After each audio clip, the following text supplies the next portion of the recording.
بسم اللہ الرحمن الرحیم الحمد للہ نحمده ونستعینه ونستغفره ونؤمن به ونتوکل علیہ ونعوذ باللہ من شرور انفسنا ومن سیئات اعمالنا من يهده الله فلا مضل له ومن يضلله فلا هادي له ونشهد أن لا إله إلا الله وحده لا شريك له ونشهد أن سيدنا ومولانا محمدا عبده ورسوله أما بعد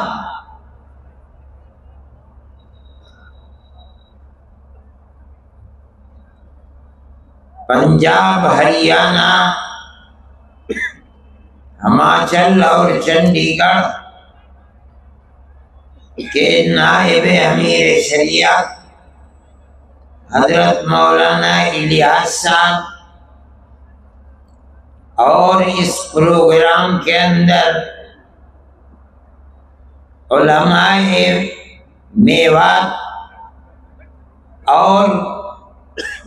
میوات اور قرب و جوار کے شریک ہونے والے علماء سے وابستہ حضرت امیر شریعت سے وابستہ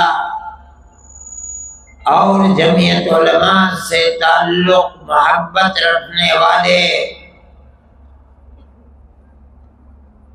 ورکرز اور افراد،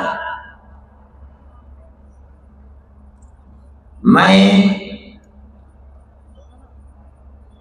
اپنی عمر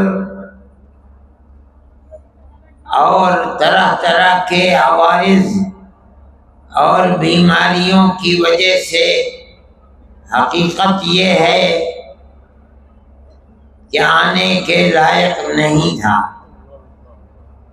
لیکن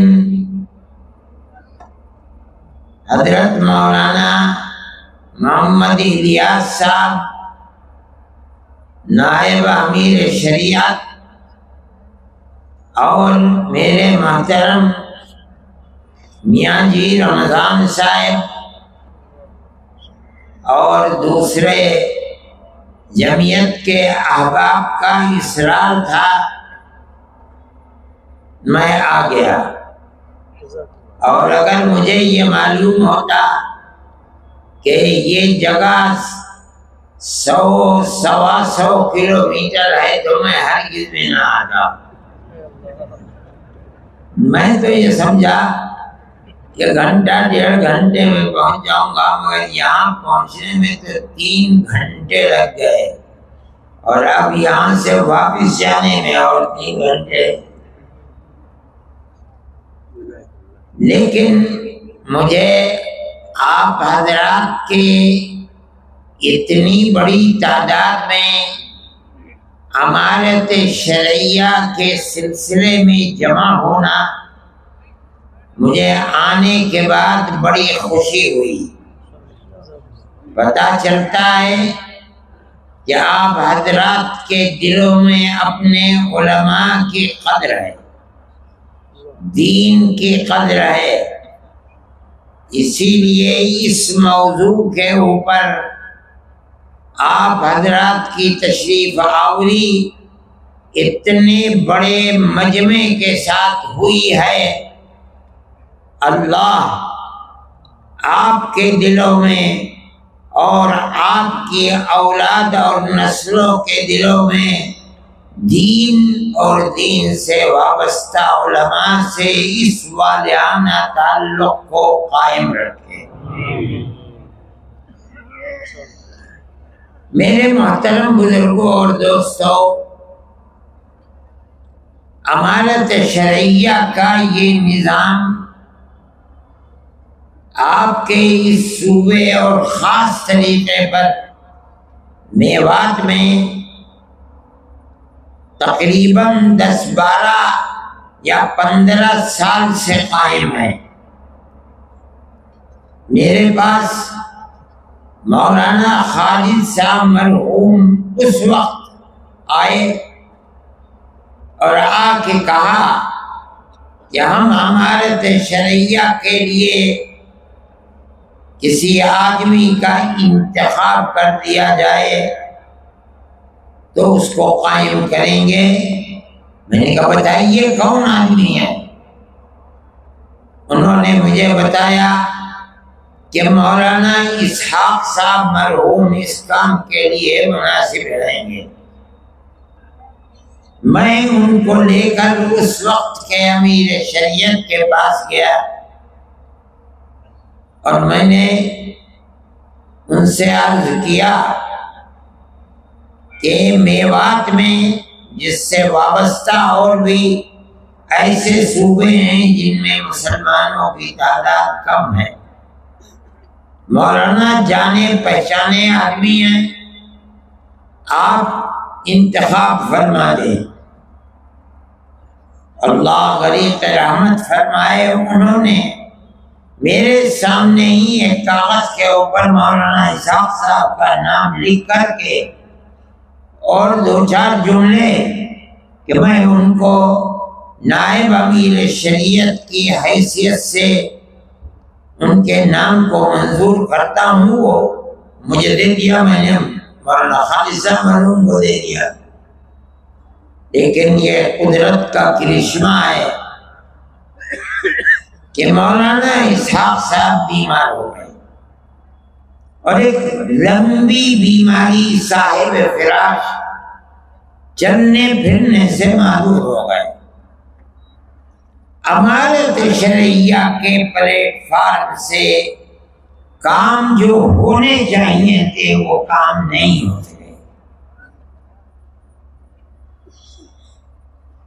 حقیقت یہ ہے کہ اگر مولانا صحت مند ہوتے اور امارت شرعیہ کے پلیٹ فارم سے متحرک ہوتے، کام کرتے، تو اس وقت ان کے دنیا سے جانے کے بعد امیر شریعت کے لیے کام کی ڈگر، کام کا نہج، کام کا طریقہ مشہور و معروف ہوتا اور موجودہ نائب امیر شریعت کو کام کرنے میں سہولت ہوتی۔ لیکن وہ علماء جن کو مولانا الیاس صاحب نے پکڑا ہے اور جو اپنی خوش قسمتی سے دین کے اس کام پر لگتے ہیں اور لگنے کا ارادہ رکھتے ہیں، اور مجھے خدا کی ذات سے توقع ہے کہ اللہ ان کے دل میں لگن اور اخلاص پیدا فرمائے گا، اور جن لوگوں کو ضرورت ہوگی خانگی اور گھریلو معاملات کے اندر ناچاقی اور مسائل کے پیدا ہونے پر، تو بجائے اس کے کہ وہ کورٹ میں جائیں، محکمہ شرعی کے کام کرنے والے لوگوں کے سامنے اپنی تحریر دیں گے کہ ہمارے اختلافات ہیں، ہم آپ کو حکم بناتے ہیں اور آپ جو فیصلہ کریں گے ہمیں منظور ہوگا، ان کو حکم بنا کر ثالث کے طریقے کے اوپر رکھیں، معاملات کو رکھیں، اور وہ اللہ کو اپنے سامنے حاضر و ناظر سمجھ کر بغیر کسی رعایت کے قرآن و حدیث کو اپنے سامنے رکھ کر اس کے مطابق فیصلہ دیں۔ یہ ضروری ہے، آپ اس چیز کو سمجھیں کہ عدالتی نظام ساری دنیا کے اندر رائج ہے،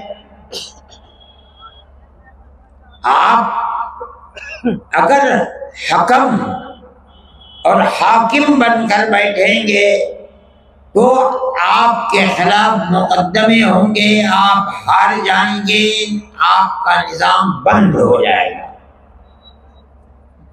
اگر آپ کسی چیز کو چلا سکتے ہیں تو اس کی صرف ایک ہی صورت ہے کہ آپ محکمہ شرعیہ چلانے والوں کو ثالث بنائیں اور یہ کہیں کہ ہمارا جھگڑا ہے، ہم آپ کے سامنے پیش کرتے ہیں، آپ ہمارے جھگڑے کے درمیان میں فیصلہ فرما دیں۔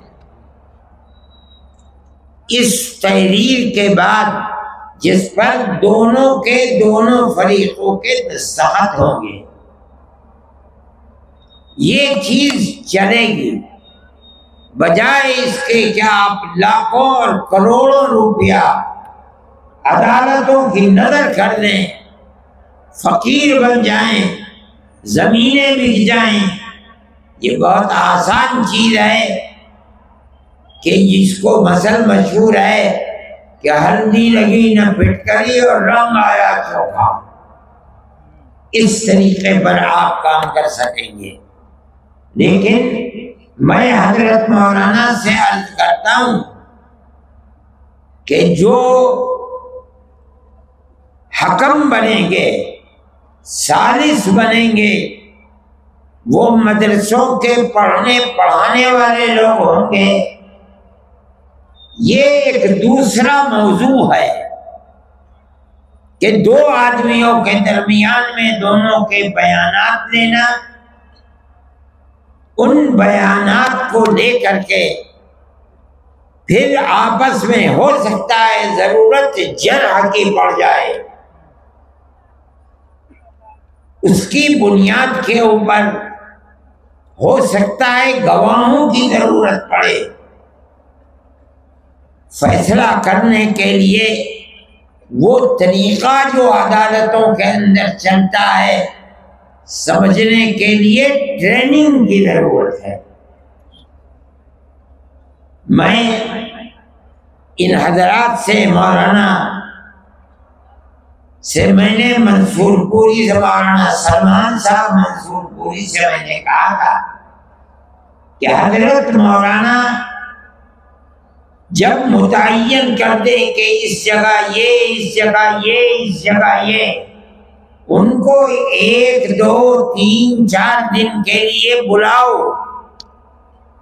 جو لوگ طریقہ جانتے ہیں ان کی ٹریننگ کریں، انہیں بتائیں، تاکہ فریقین میں کسی کو اپنے دل میں یہ حسرت نہ رہے کہ معاملہ صاف نہیں ہوا اور ہم اپنے دلائل پیش نہیں کر سکے، یا ہم نے پیش کیے انہیں قبول نہیں کیا جا سکا۔ ہر چیز تحریر میں لے آنی چاہیے۔ میں یہ سمجھتا ہوں کہ اگر اس مسئلے کو اس انداز پر کیا گیا اور یہ حضرات تیار ہیں، 1 دن کے لیے، 2 دن کے لیے، 3 دن کے لیے آپ بھیجیے، اس میں جس چیز کی ضرورت ہوگی یہ فقیر بھی اس میں پوری طرح مدد کرے گا۔ اگر اور حضرات کو ٹریننگ دینے والوں کو بلایا گیا تو میں اس سلسلے میں ان سے گزارش کروں گا کہ وہ آئیں اور آ کر ان حضرات کی ٹریننگ کو مکمل کریں، چاہے 1 مرتبہ، چاہے سال میں 2 مرتبہ، جب ضرورت پڑے انشاءاللہ میں اور یہ حضرات آپ کی مدد کریں گے۔ دوسری چیز میں یہ کہنا چاہتا تھا کہ امانت شرعیہ کا کام صرف یہی نہیں ہے کہ شوہر اور بیوی کے جھگڑوں کو نمٹائے،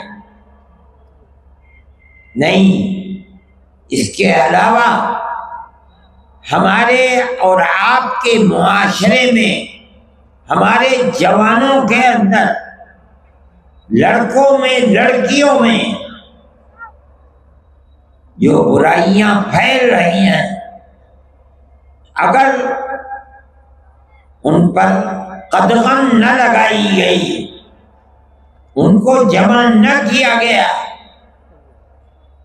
اور جہاں بھی علماء ہیں، جس گاؤں میں ہیں، جس شہر میں ہیں، جس محلے میں ہیں، اگر ان کے ہاتھ کو نہیں پکڑیں گے تو ایک دو نسلوں کے بعد آپ کی ان آبادیوں کے اندر ٹوپی پہننے والے اور مسجدوں کو آباد کرنے والے لوگ نہیں ملیں گے، خدا نخواستہ۔ امارت شرعیہ کے ساتھ بہت علماء جڑے ہوئے ہیں، پڑھائیے بھی، اس کے ساتھ ساتھ طلباء پر نظر بھی رکھیے، ان کی تربیت بھی کیجیے، مطالعہ بھی کیجیے، اس کے ساتھ ساتھ ہر جوان کو دیکھ بھال کر کے اس کے ہاتھ کو پکڑنا اور اس راستے کو بتانا جو آپ کے آباء و اجداد کا راستہ ہے، علماء کا راستہ ہے، اللہ کے نبی کا بتایا ہوا راستہ ہے، اس راستے پر لے کے چلیں۔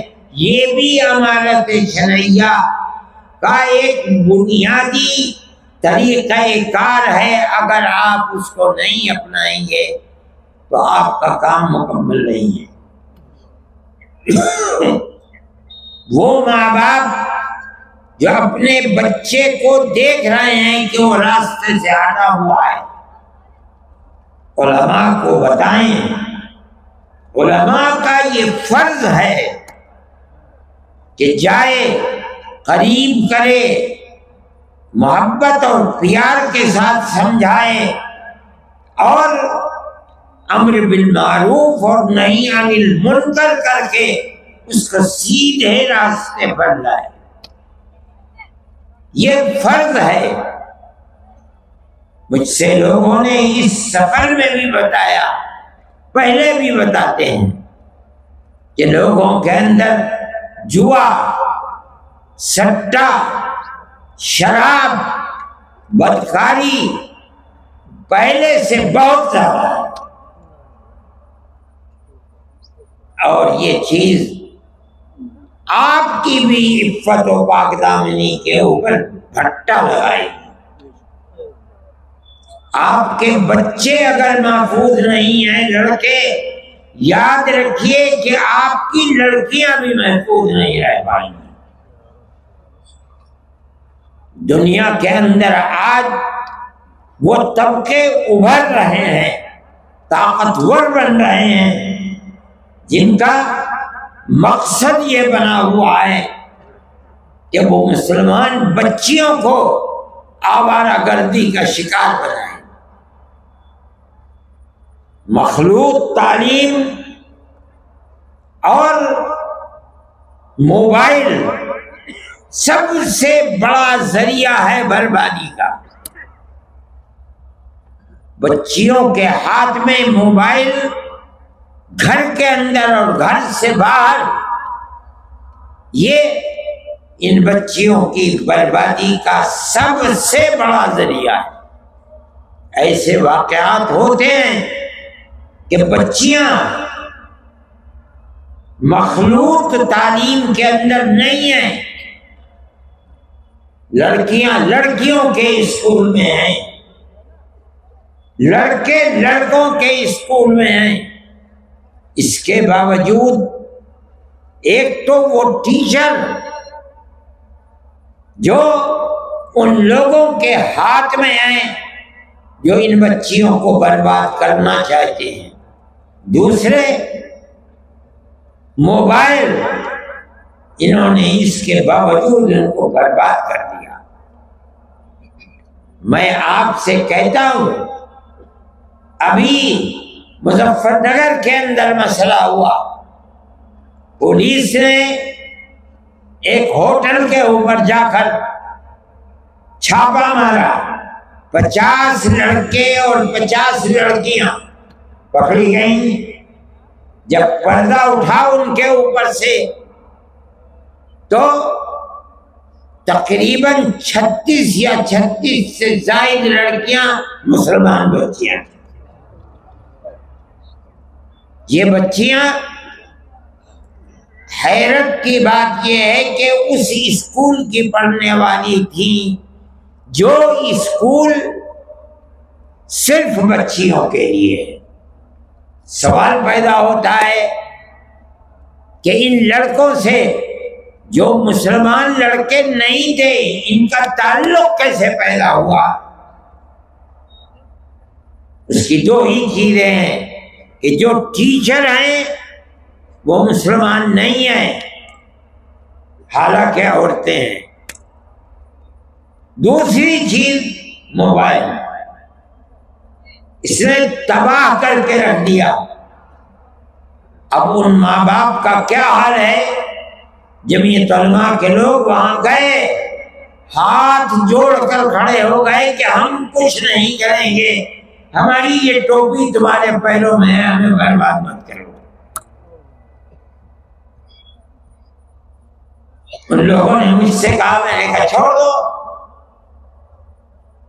جنہیں خود اپنی بربادی کے اوپر رونا آتا ہے اور انہوں نے اپنی بچیوں کے ہاتھ کو چھوڑ دیا اور یہ سمجھتے ہیں کہ موبائل اور اسکول میں پڑھنا انہیں نقصان نہیں پہنچائے گا۔ میں آپ سے کہہ رہا ہوں کہ آپ اگر اس پر قدغن اور روک نہیں لگائیں گے تو آپ اپنی بچیوں کی عفت و پاک دامنی کی حفاظت نہیں کر سکتے۔ حضرت امیر شریعت صاحب میرے پاس بیٹھے ہوئے ہیں، میں یہ کہنا چاہتا ہوں، اور بہت علماء ہیں، اس کے لیے پروگرام بناؤ، اپنی قوم کو راہ راست پر کس طرح لایا جا سکتا ہے، اپنی زندگی کو کھپا دو، لگا دو۔ اگر اس کے اندر کوتاہی ہوگی تو آنے والے 50 سال کے اندر کتنی بربادی ہوگی، آج آپ اس کا تصور نہیں کر سکتے۔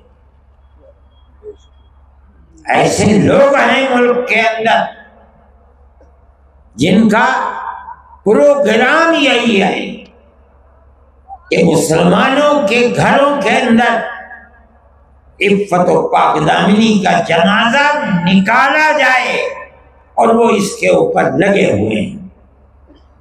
میں خواہ اس چیز کو، یہ مجمع، یہ جلسہ وہ سننے کے لیے نہیں ہے، میں یہ کہتا ہوں، ماں باپ سے بھی کہتا ہوں، علماء سے بھی کہتا ہوں، امارت شرعیہ کے ذمہ داروں سے بھی کہتا ہوں کہ خدا کے لیے قوم کی فکر کرو۔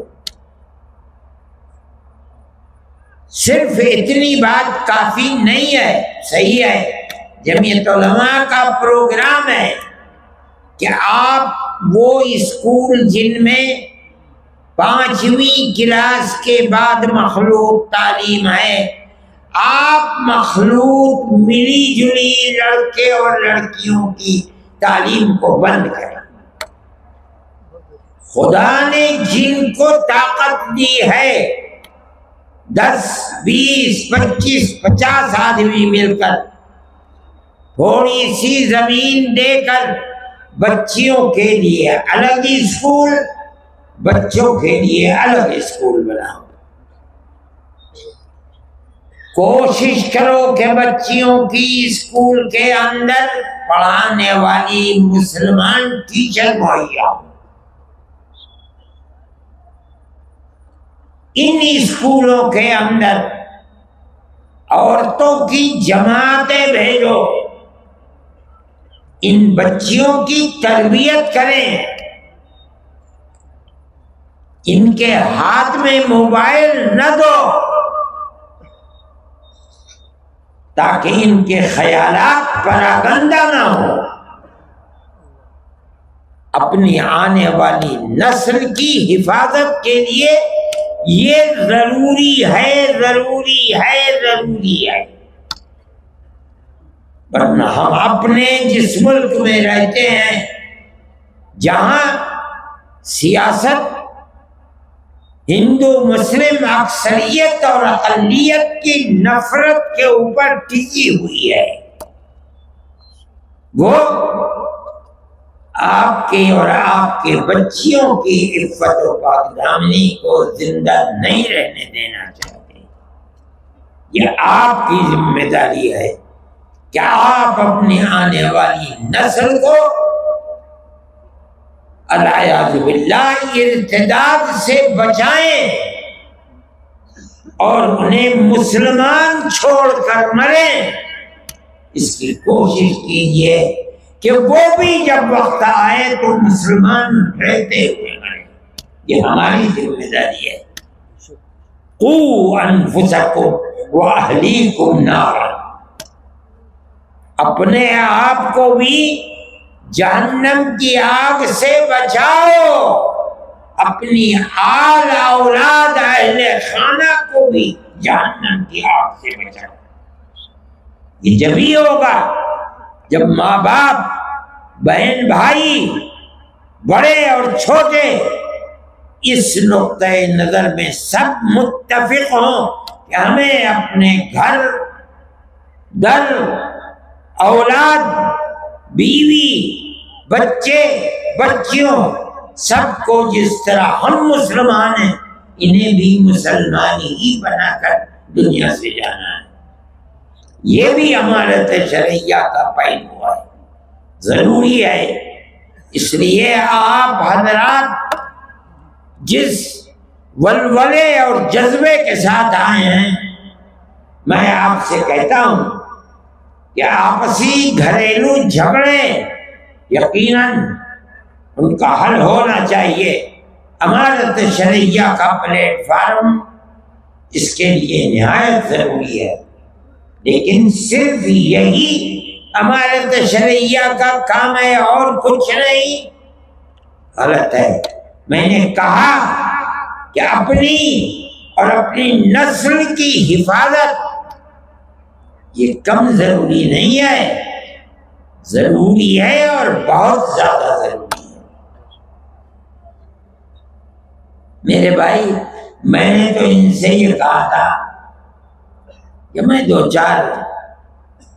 10-15 منٹ بولوں گا، اس کے ساتھ ساتھ میں اپنی بات کو ختم کرنے سے پہلے آپ سے کہتا ہوں کہ ہم اور آپ اسی ملک کے رہنے والے ہیں۔ اگر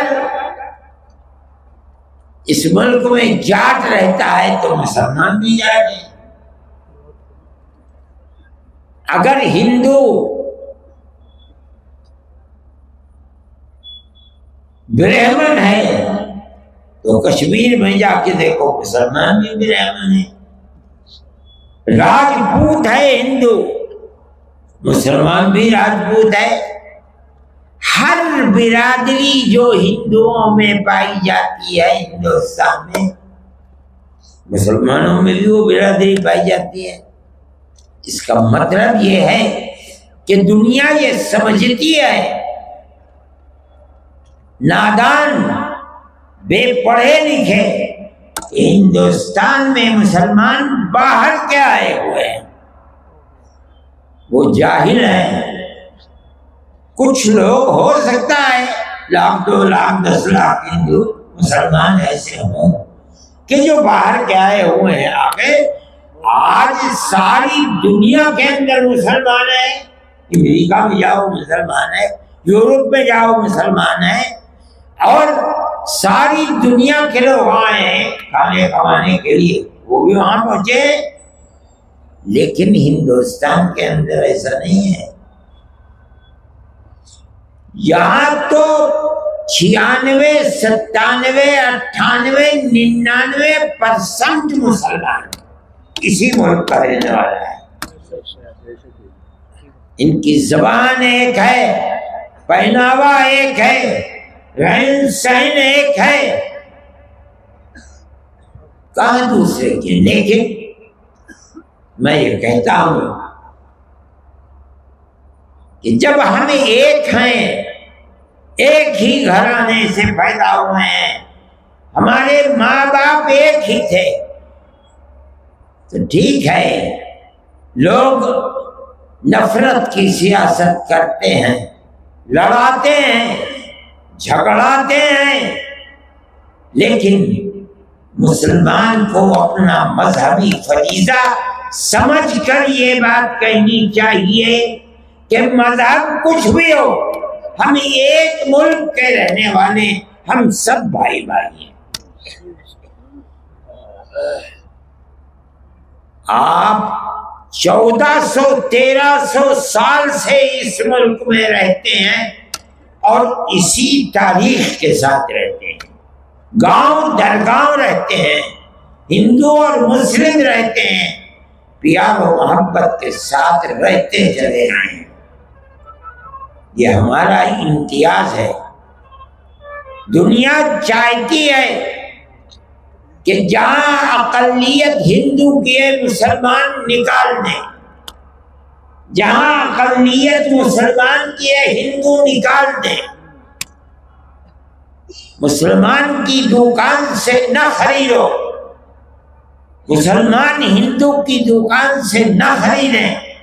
یہ ہماری تاریخ نہیں ہے. ہم تو بھائی بھائی کی طرح رہتے تھے. آپ کی تاریخ کو دنیا آگ لگانا چاہتی ہے. جمعیت علماء کا نظریہ یہ ہے آپ اپنی تاریخ کو زندہ کریں اور ہندو مسلمان ہر جگہ بھائی بھائی بن کر رہیں، ایک دوسرے کے دکھ میں سکھ میں شریک رہیں. اگر کسی کے یہاں شادی بیاہ ہے، اگر اس نے نہیں بھی بلایا ہے، آپ چلے جائیے، مبارکبادی دے کے چلے آئیے. لیکن اگر آپ الگ رہیں گے تو اس کا مطلب یہ ہے کہ ملک کی وہ فرقہ پرست طاقتیں جو الگ کرنا چاہتی ہیں، آپ اپنے عمل سے انہیں کامیاب بنا رہے ہیں اور ملک اس طرح برباد ہو جائے گا. حوالت شرعیہ کا یہ موضوع نہیں ہے، لیکن جمعیت علماء کا یہی موضوع ہے.